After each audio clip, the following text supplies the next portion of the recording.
We'll be continuing after yesterday's work. I gave you following questions. Define the following. Multiple allelism. So I have given you the notes. Pleiotropism also. Multiple allelism in where the gene exists in more than two forms. In pleiotropism, one gene is there, but it is responsible for many characters that we have seen yesterday. Then quantitative inheritance. In this, quantitative means together 3 or 4 genes together give one characteristic. And the example of that was inheritance of skin color. And for skin coloration, 3 genes are responsible for darker color. 3 genes, capital A, capital A, capital B, capital B, capital C for the darkest. And for fairest,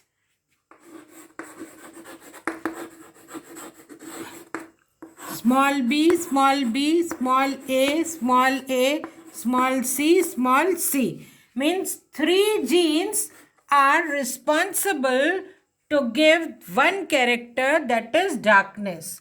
3 genes responsible to give one character of fairness. So many genes together showing one characteristic. In pleiotropism, one gene showing many characteristics. And in this intermediate, as the question is being asked from you yesterday,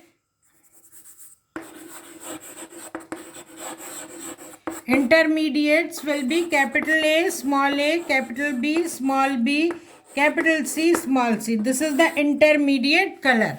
Not very dark, not very fair. Then we did phenylketonuria, in which there is an enzyme. You know what is the function of genes? Genes, they code for the enzyme. If the gene doesn't code for the enzyme, the metabolic pathway is incomplete. At every breakdown step, the enzymes are responsible, and the enzymes are formed by the genes. The genes, they code for the enzyme. There is an amino acid, phenylalanine,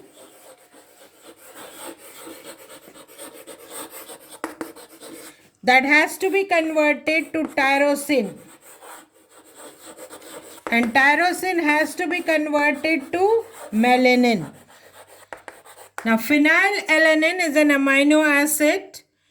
The enzyme will be coded by the gene. Gene will code the enzyme to convert phenylalanine to tyrosine. And another gene, let it be gene B, codes for another enzyme that will convert tyrosine to melanin. Now, if there is a metabolic disorder and gene A does not code for the enzyme, so phenylalanine will not be converted to tyrosine, and phenylalanine will accumulate in our brain, and it will disturb our brain and the musculoskeletal structure in the infants.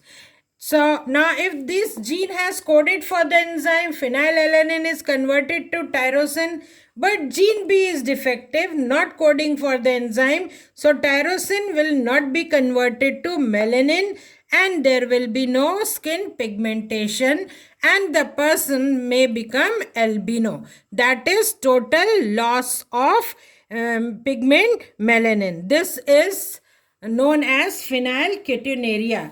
Then we were discussing sickle cell anemia. In sickle cell anemia, the hemoglobin becomes distorted, or we can say the biconcave red blood cells, they become sickle shaped, like this they become. And since the biconcave shape is suited to transport oxygen, when it has become like this, the oxygen carrying capacity is disturbed, and it leads to sickle cell anemia. And this gene again exists in 3 forms. Hemoglobin normal, this will be a normal person, normal hemoglobin.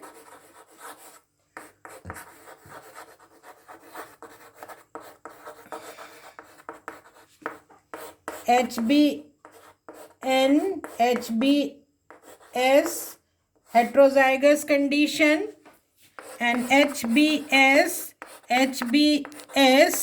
is recessive character,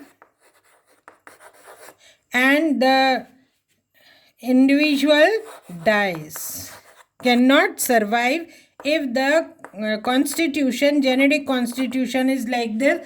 But they survive, normal ones survive, and in this condition the malarial parasite cannot live because they need this condition to survive. So the person having this genotypic constitution will never suffer from malaria. So now we will be moving ahead. All the questions we have done. Now comes another question. In dogs, the barking trait is dominant over silent trait.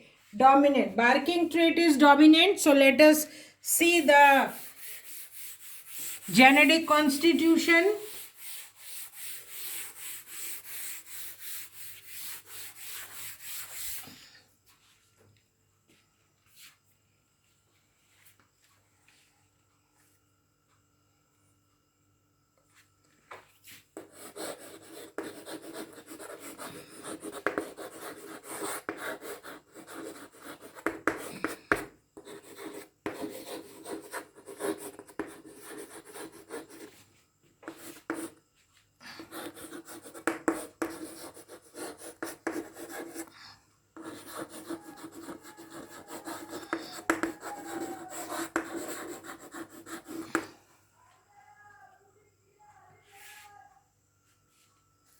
So since barking trait and erect ears are dominant over silent trait and drooping ears.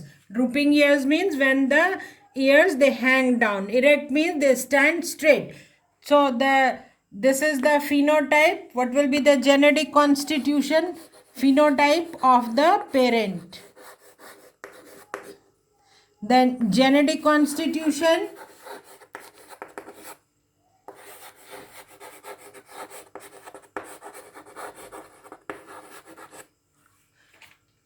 Capital B, capital B, capital E, and capital E.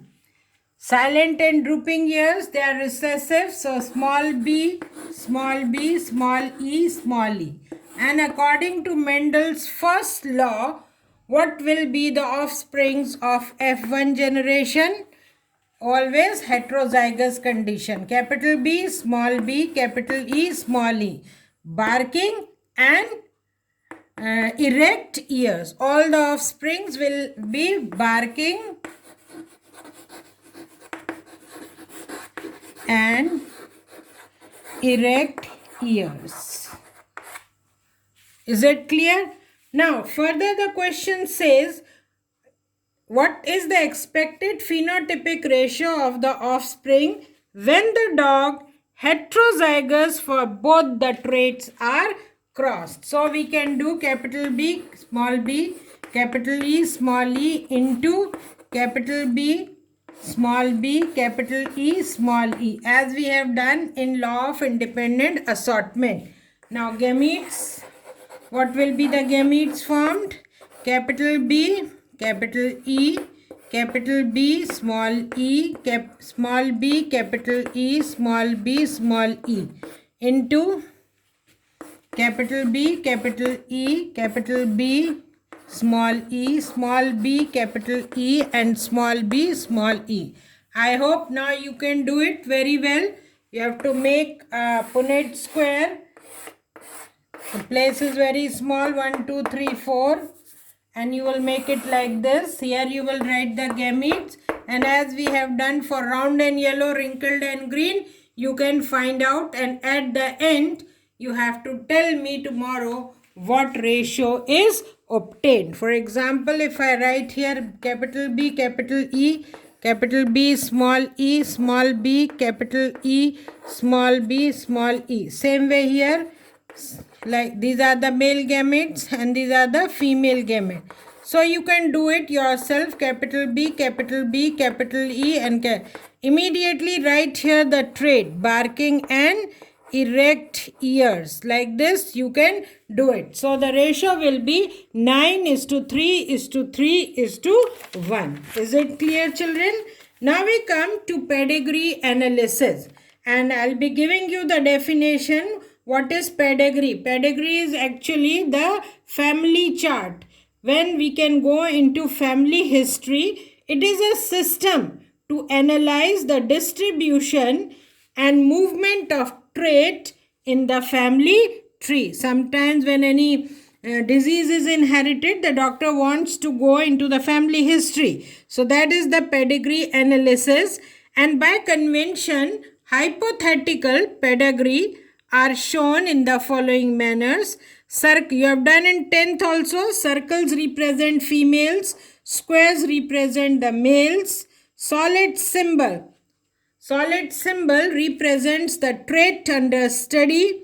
Solid means when it is shaded from inside. An open symbol represents normal form of the trait.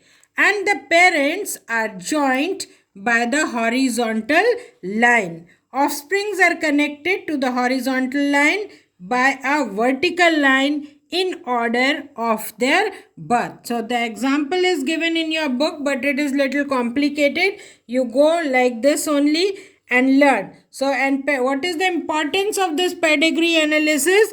Pedigree analysis helps in genetic counseling about the possibility of having genetic disorder in the children. If a couple wants to have children and they know that certain disease is there in their family history, they can go to the genetic counselor, consult from them whether they should plan for the child or they shouldn't plan for the child. So the genetic counselor will go into the family history. Through the pedigree analysis, he will tell what are the chances of the transmission of the heredity disease. So today we'll be doing till here only, and tomorrow I'll be starting with linkage. Okay, now still some time is there, so we can discuss the chromosomal theory of inheritance. I'll be giving you the notes. Soon after the rediscovery of Mendel's law in 1900, Walter belongs to America, he was an American student, and Theodor Boveri, a German biologist. Underline it in your books. I'll be giving the notes. In 1903, they were working independently. Sutton was from America and Theodor was from Germany. They both were working independently, but they draw a conclusion that there is a parallelism between the chromosomes and the genes. You know very well that where are the genes located? They are located on the chromosomes. And what is the relation between genes and chromosomes? That is given by Sutton and Boveri, and comparison. They say the Sutton and Boveri theory says that chromosomes occur in pair. You know, we have 23 pair of chromosomes. So on the 23 pair of chromosomes, the genes are also present in pairs. Chromosomes occur in pairs like the alleles of Mendelian factors, now known as genes. In times of Mendel, he never knew about genes, but advancement in biology explained him that he used to call factors. He was not knowing about genes, but afterwards these Mendelian factors came to be known as genes. So first thing, that chromosome occurs in pair like the alleles of Mendelian genes. Second, the homologous chromosome, similar pair of chromosome, they segregate. Segregate means separate during